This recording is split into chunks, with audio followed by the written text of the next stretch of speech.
cara menyajikan ini menurut saya ya tricky lah. Mengapa tidak seperti biasanya? Atau kalau mau mengalami perubahan ya kelihatan semua dong. Ya bagaimana ya ini, kalau seperti ini kita jadi sulit kan memberi komentar, lalu apalagi disampaikan dengan gestur seolah-olah ini prestasi.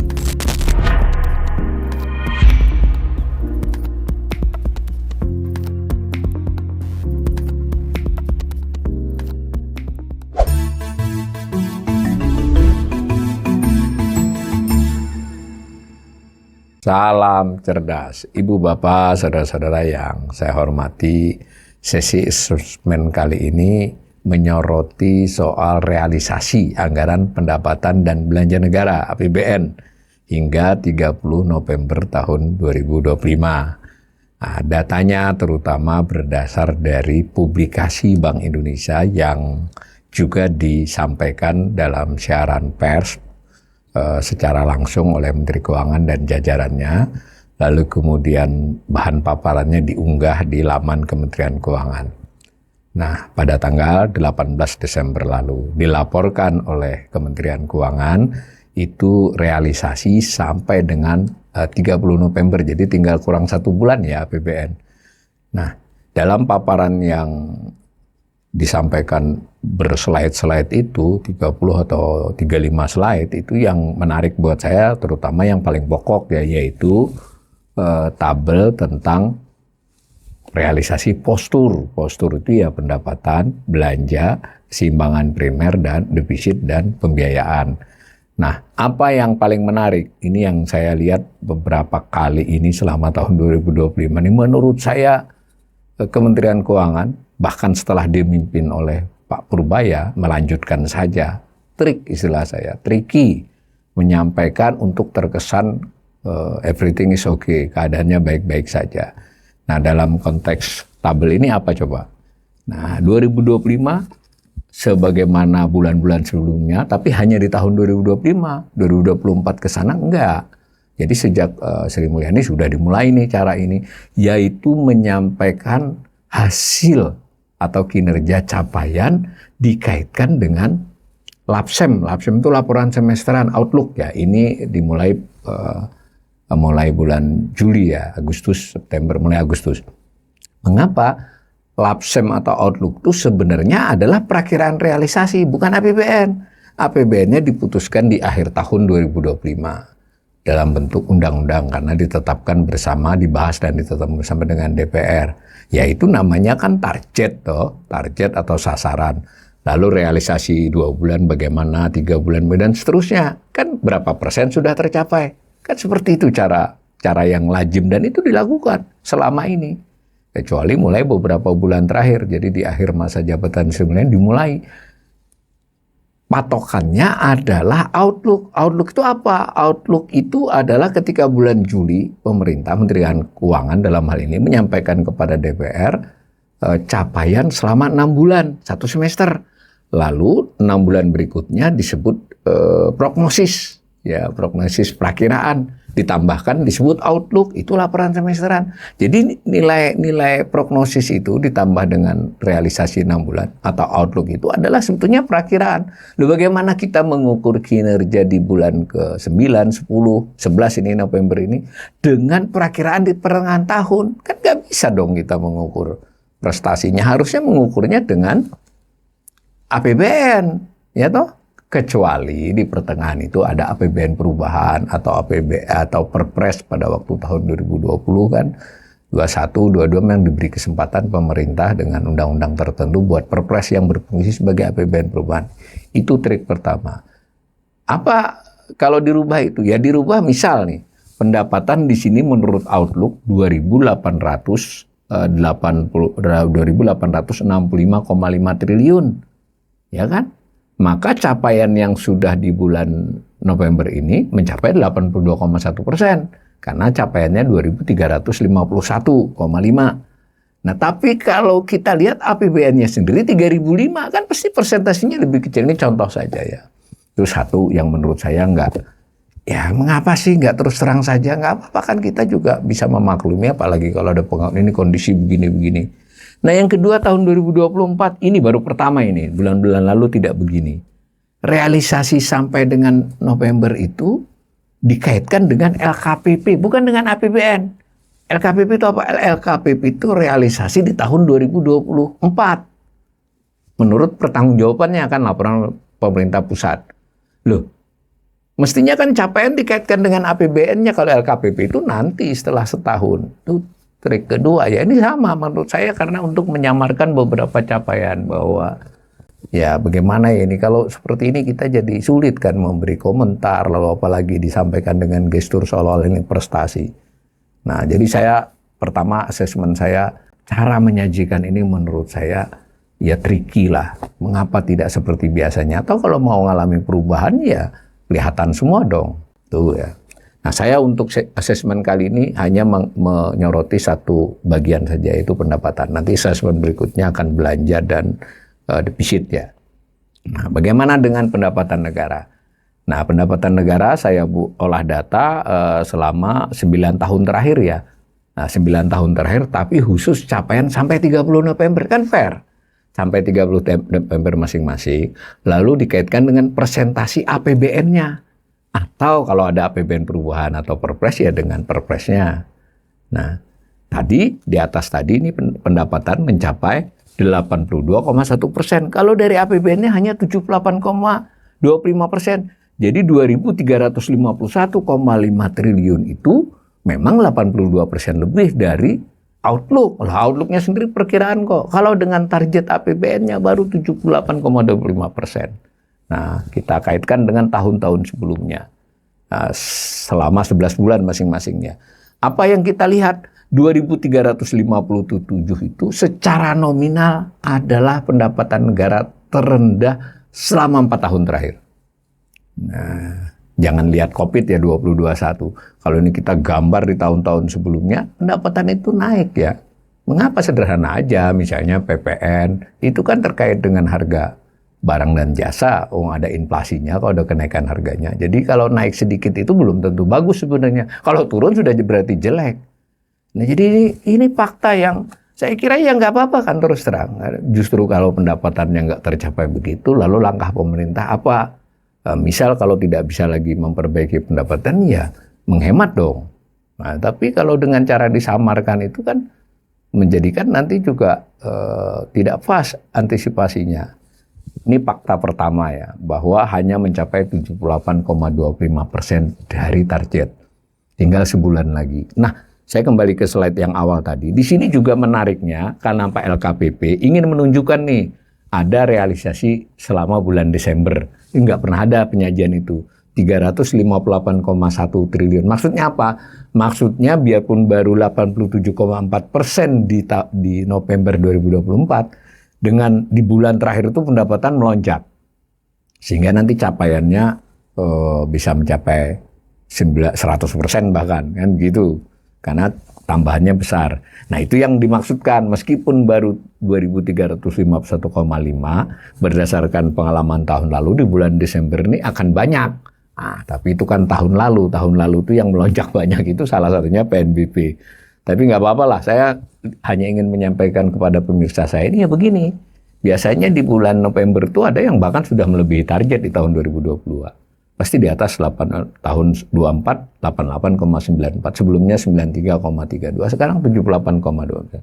Artinya berat bahwa pendapatan negara di tahun 2025 ini dari targetnya, jangan dari lapsemnya ya, itu ya saya kira sulit untuk mencapai di atas 90% ya. Itu dengan asumsi di bulan terakhir ini mau dengan cara apapun digenjot ya, termasuk injak kaki orang, injak kaki nanti.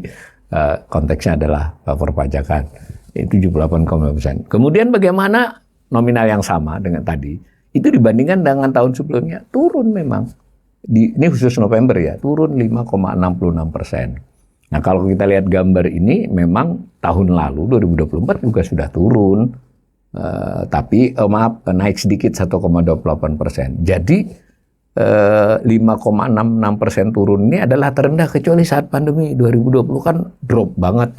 Kalau dari sisi presentasi, karena 2020 itu sudah sempat dilakukan perubahan dengan perpres, maka capaiannya masih 83,72%. Tapi secara nominal, secara pertumbuhan dari tahun ke tahun ini adalah capaian yang terburuk dari sisi pendapatan.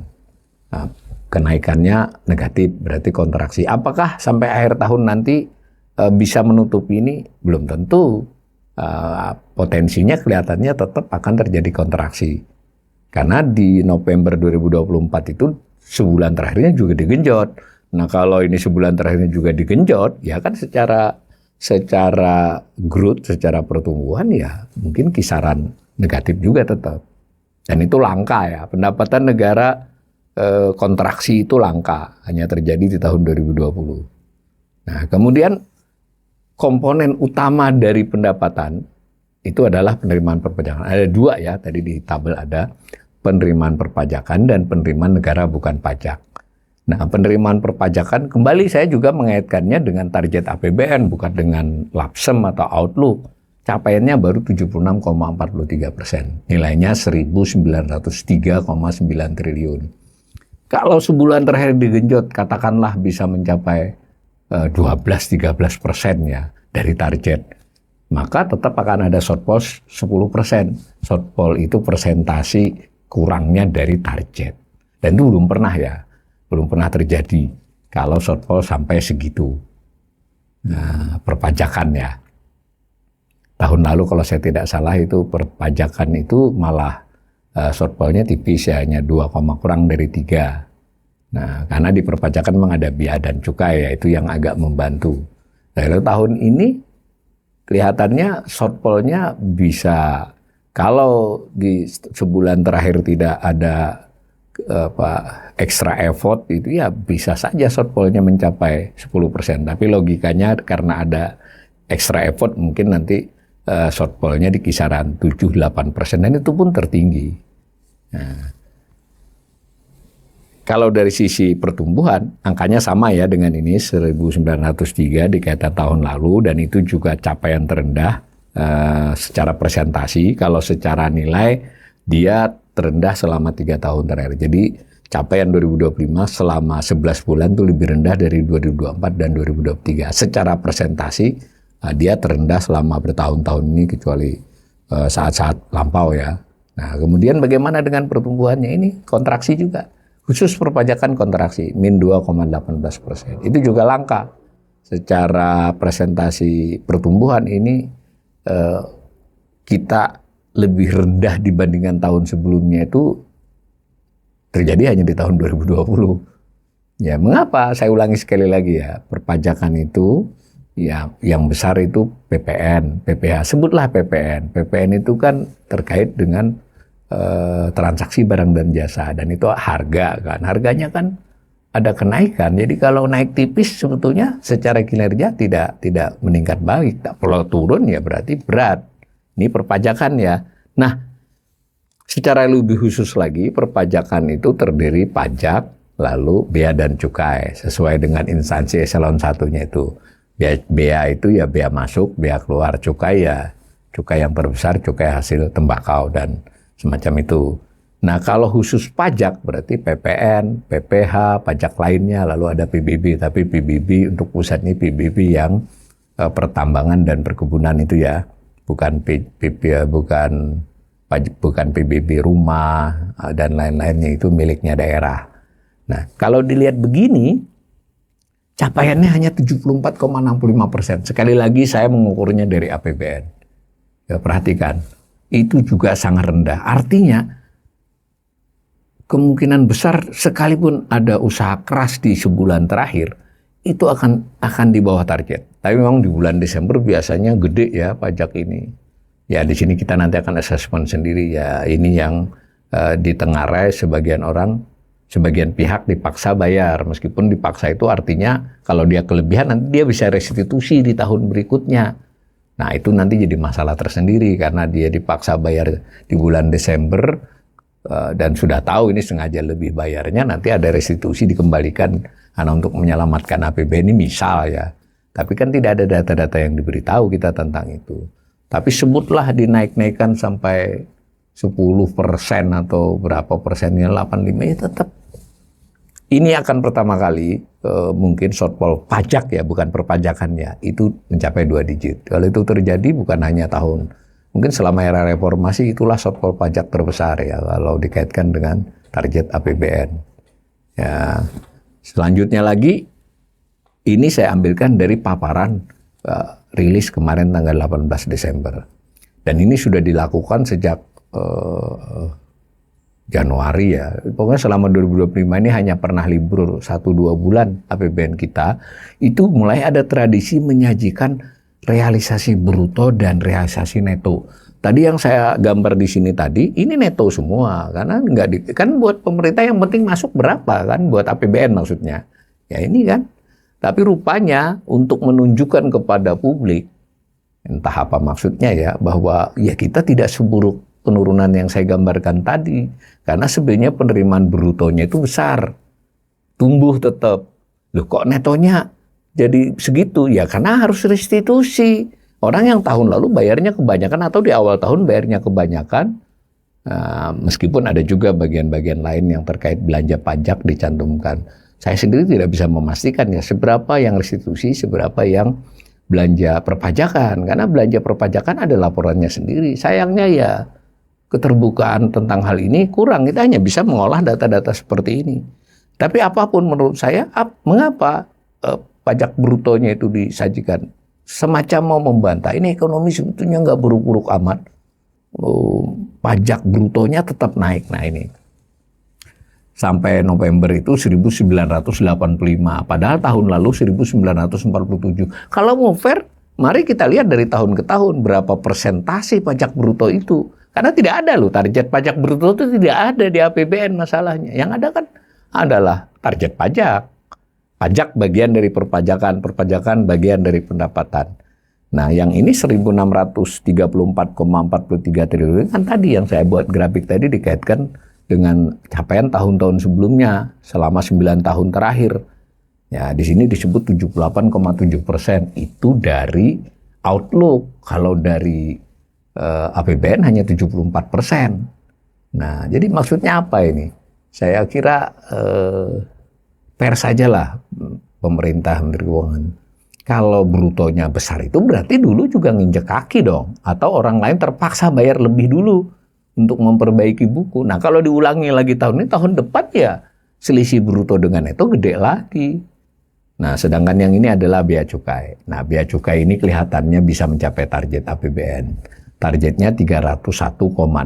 Sampai November kurang 1 bulan ya sudah 269,4. Jadi hanya kurang 30 triliun. Kemungkinan ini bisa sesuai target atau malah melebihi. Karena dibandingkan tahun lalu juga tumbuh. Nah ini menarik ya. Di sini ditulis 89,3% dari APBN bea cukainya. Jadi di dalam paparan-paparan itu kadang di bagian-bagian tertentu pakai APBN mungkin nggak sempat merubah karena harus segera rilis ya. Tapi aduh, ini kan mengapa sih tidak transparan saja kita dijelaskan rakyat ini?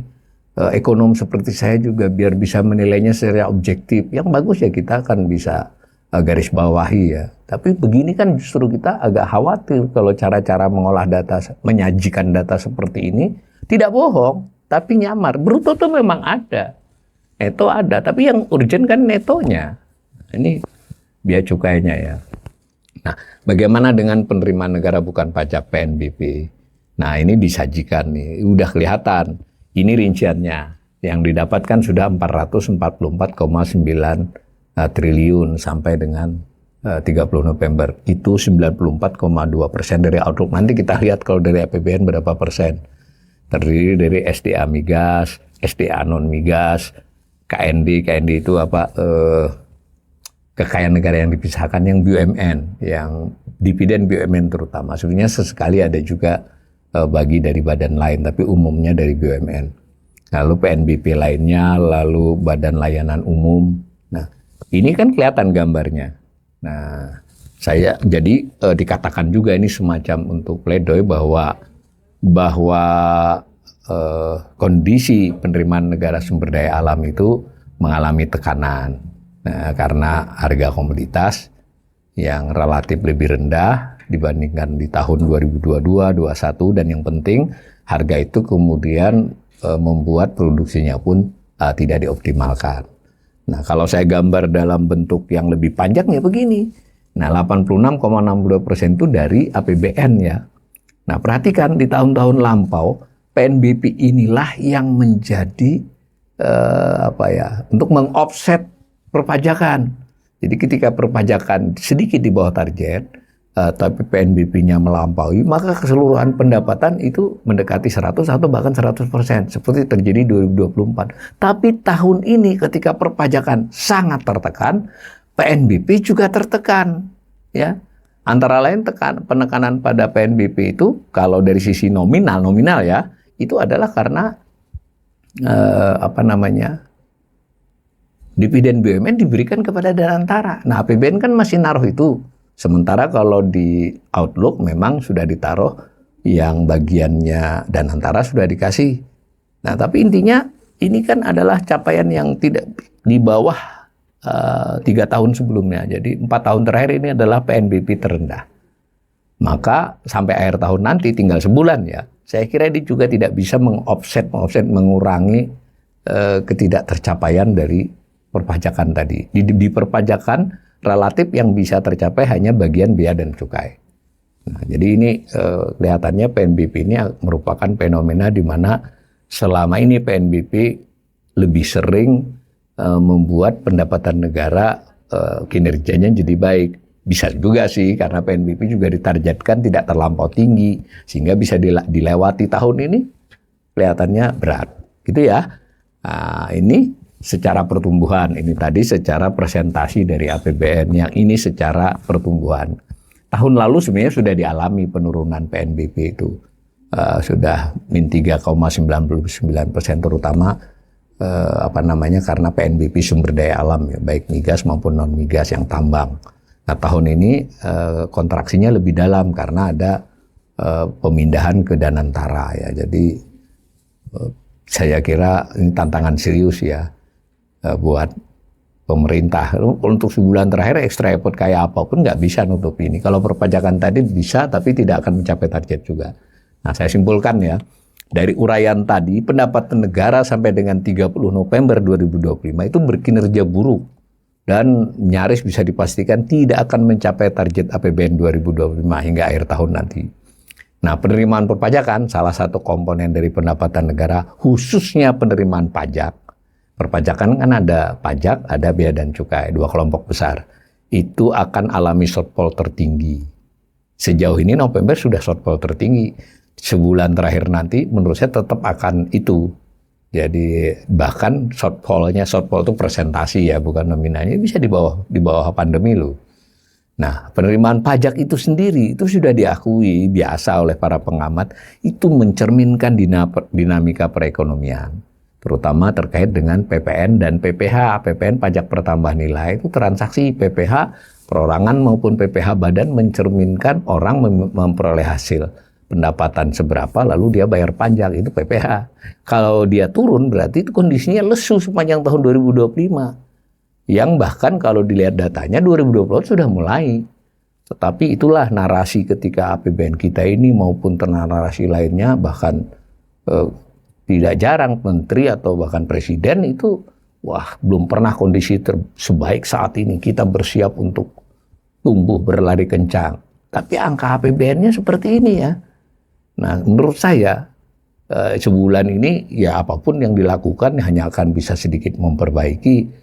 Maka yang disikapi adalah APBN 2026. Memang sudah ditetapkan, tapi waktu ditetapkan itu kan di September lalu, nyusunnya sejak Agustus RAPBN-nya diajukan.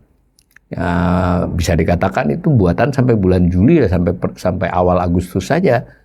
Itu kan masih optimis banget tuh, harus disesuaikan. Karena bisa saja kinerja 2020 ini berlanjut ke 2026. Ini saya salah ketik. 2026. Kalaupun tidak berlanjut, 2026 tidak akan sebaik seperti yang ditulis atau ditargetkan oleh APBN 2026. Khusus pendapatan loh. Nanti kita bicara soal belanja dan sebagainya. Nah, mengapa saya sangat sarankan ini? Karena kalau pendapatan ditargetkan tinggi, itu sudah biasa. Maka belanjanya juga ngikuti. Akhirnya kan wah kita akan dapat sekian, maka kita belanja sekian. Kalau pendapatannya bisa lebih konservatif, targetnya mepet, maka belanja harus menyesuaikan. Kalau enggak, defisitnya lebih dari 3%. Nah kalau di dalam perencanaan ini sudah begini kan bisa lebih manageable gitu loh dalam mengelola fiskal itu. Kalau pendapatan ditargetkan sekian, belanja sekian, pendapatannya jauh dari target, belanja ini ngutak-ngatiknya ya menjadi sesuatu yang lebih repot dibandingkan ketika dia dialokasikan sudah sesuai. Nah di sini juga menurut saya menarik kita mengomentari Pak Purbaya yang ngejar-ngejar kementerian agar realisasi belanjanya cepet dong dan seneng dikembalikan. Alokasinya ya bukan duitnya belum dikasih. Ya, diberitakanlah rame. Kenapa? Karena kalau belanjanya bisa disesuai, bisa terrealisasi, itu kan perekonomian akan tumbuh. Nanti dulu, kalau berdasarkan analisis ini, nanti kita akan ulangi lagi di belanja. Kalau belanjanya benar-benar digenjot, maka ya defisitnya akan jadi lebar. Itu yang diperingatkan oleh Bank Dunia ya untuk tahun 2026 maupun 2025 ini sebenarnya. Ya, tapi terserah pemerintah deh. Saya hanya menyampaikan kepada pemirsa, silakan pemirsa mungkin menilai sendiri, terlepas dari sebagian pemirsa saya ini mengkritik ini kanal bicaranya yang buruk-buruk saja dan pesimis. Enggak ya, bukan begitu. Karena menurut saya silahkan lihat APBN kita, tonton sampai habis rilisnya dari bulan ke bulan. Tidak sedikit pun pernyataan yang bersifat pesimis ya atau memperhitungkan risiko. Wajar dong kalau ada pengimbang, kita ambil sudut pandang negatifnya. Nah, silahkan rakyat Indonesia, terutama pemirsa saya mungkin terlalu ambisius kalau untuk didengar pemerintah atau rakyat, tapi sekurang-kurangnya yang nonton YouTube saya, ini salah satu pandangan terhadap kondisi fiskal. Kalau kita tidak hati-hati 2026, itu kita bisa mengalami kesulitan fiskal yang mungkin saja di pertengahan jalan tidak teratasi oleh pemerintah. Karena kita harus berutang terus, ternyata yang memberi utang tidak sebanyak yang diharapkan, maka kita bisa kalang kabut. Mudah-mudahan yang buruk tidak terjadi. Bagaimanapun saya masih berharap pemerintah dan dalam fiskal ini terutama Kementerian Keuangan, apalagi Pak Purbaya, orangnya suka memberikan sentimen-sentimen positif. Ya, kalau bisa ditindaklanjuti dengan langkah-langkah yang juga ya terukur ya untuk mengelola APBN. Karena ini soal duit rakyat seluruh Indonesia dan harusnya untuk kemakmuran seluruh rakyat Indonesia.